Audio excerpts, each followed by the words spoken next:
when the OG Indian superstar is collaborating with probably one of the most important Indian filmmakers in recent times, there is but expectations everywhere. You understand the fact that there are going to be expectations, hype, everything, and you actually can see me riding on the same hype, but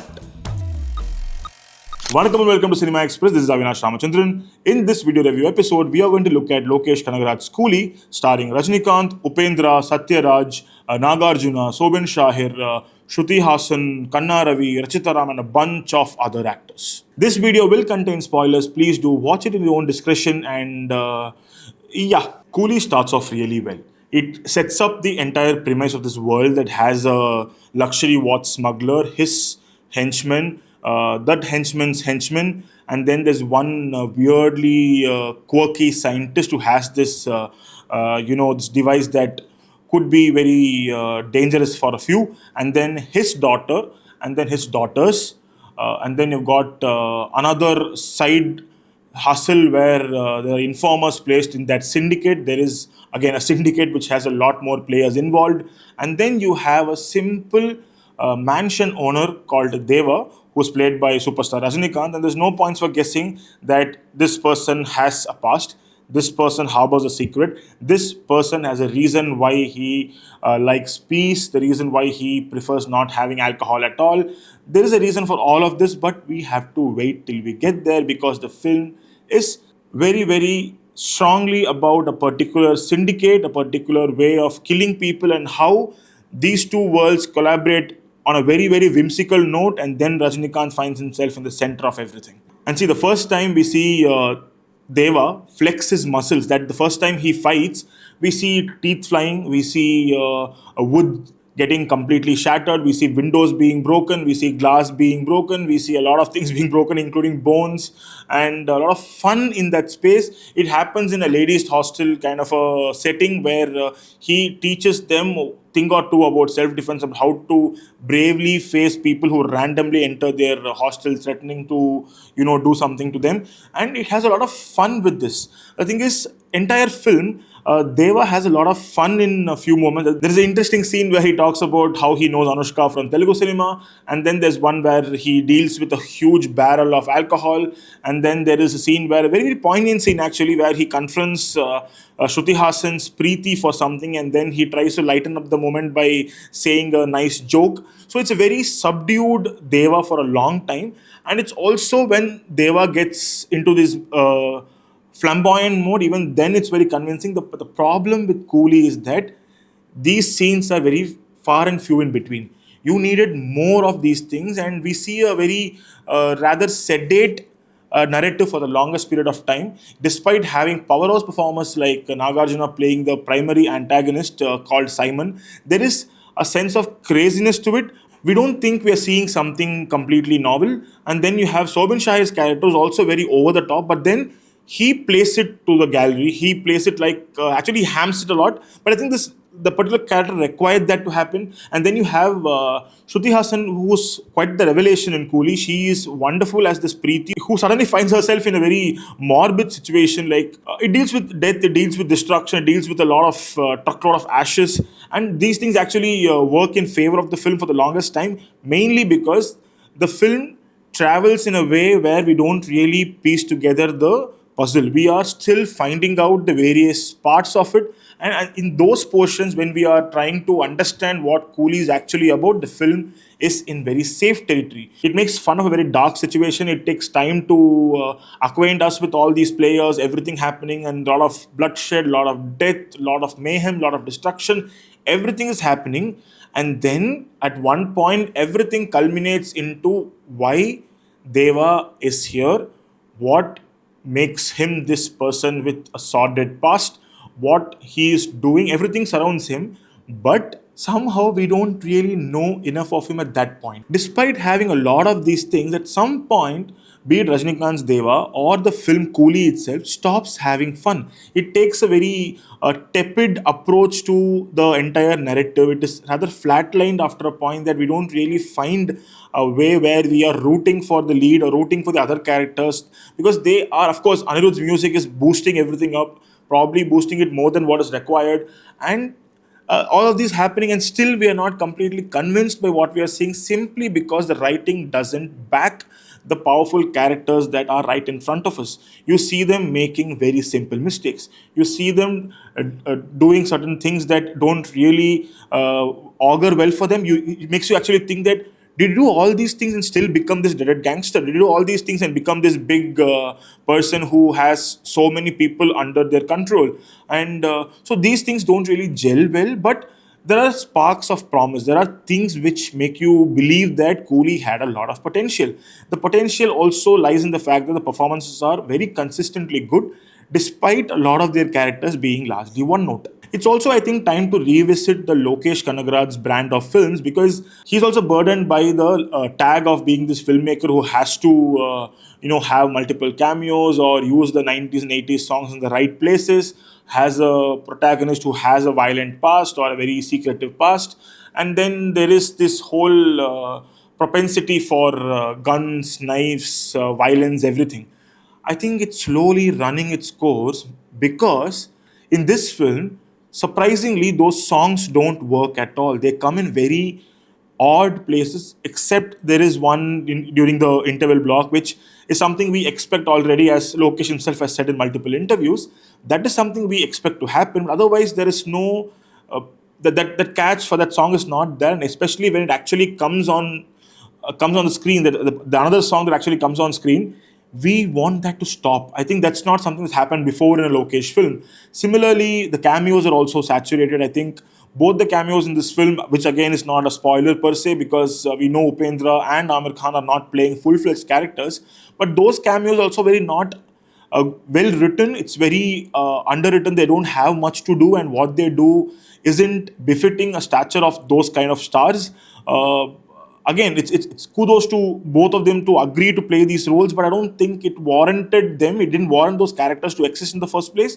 Also, it's the film builds up a lot of characters and forgets to do that to the players who are there already. As in, interestingly, Shruti Haasan's Preeti and Soubin Shahir's Dayalan are two sides of the same coin. Like, they are doing some things that they might not ever do in their natural selves, and they do it just because they have a passion for something else. That something else is rather fascinating. I would have loved to see more about these two characters and they were trying to figure out what's happening in that world. But we are force fitted with a character of Simon, who plays this smuggler who has another means of making that money, and then there are the characters of Upendra, and then the flashback that happens. The most expected flashback that we've all been talking about is that Rajinikanth's flashback that we've been seeing in all the glimpses.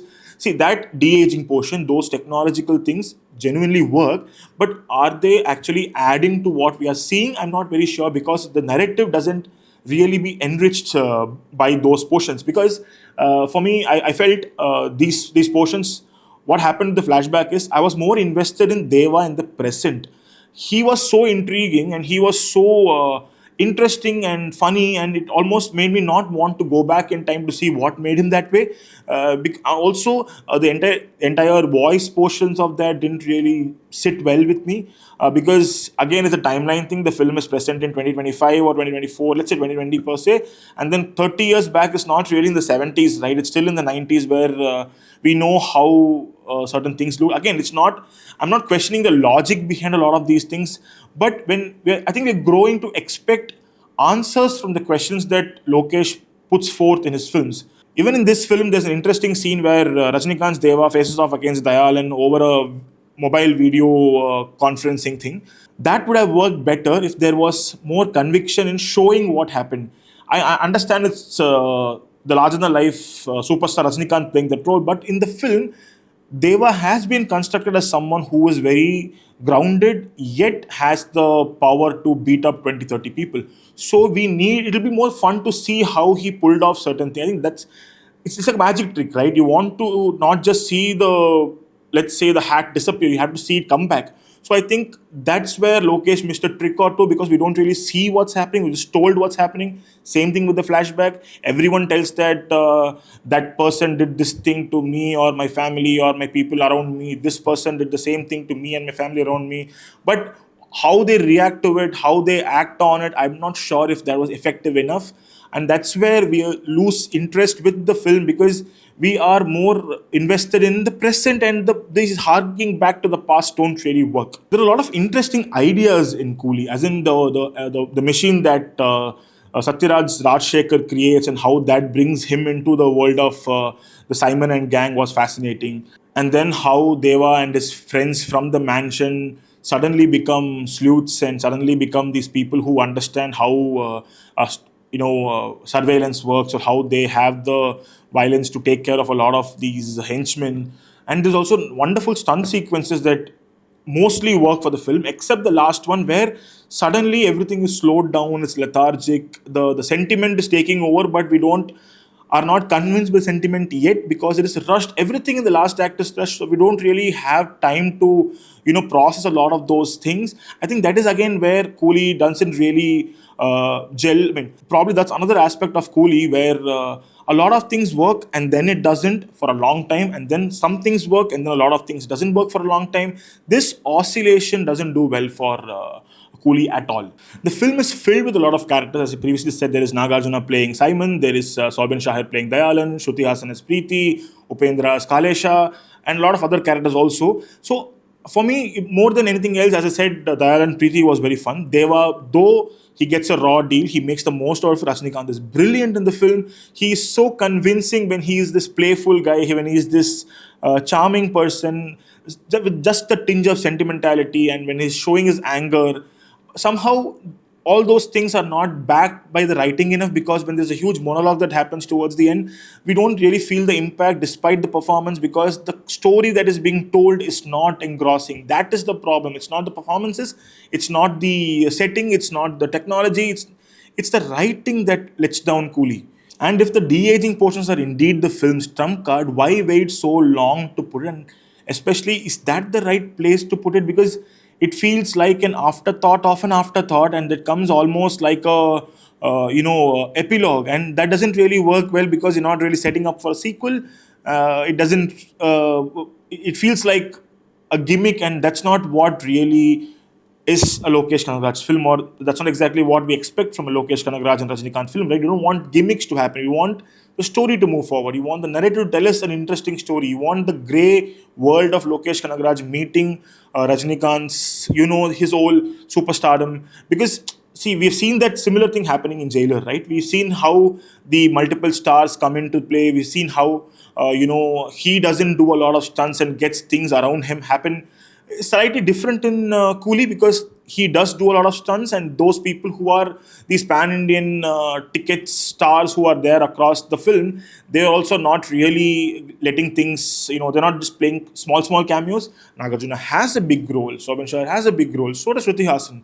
But somewhere, I think the film had everything in place.